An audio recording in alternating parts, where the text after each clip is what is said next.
Hello అందరికీ. మొన్న అరటికాయ ఫ్రై ఒక రకం చూపించాను కదా.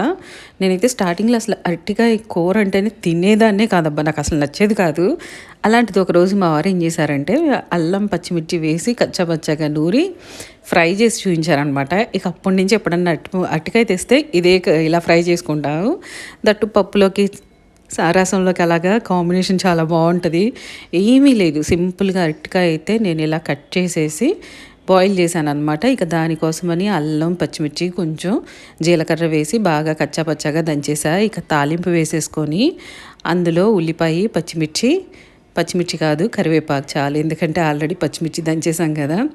అలా వేసుకొని వేయించేసుకుంటే మనం దంచిన ఆ పేస్ట్ కూడా వేసి వేయించేసుకొని ఉడకబెట్టి కట్ చేసుకున్న అరటికాయ ముక్కలు వేసి పసుపు రుచికి సరిపడా ఉప్పు వేసుకొని ఫ్రై చేసుకుని ఎంత బాగుంటుందో తెలుసా, చాలా బాగుంటుంది.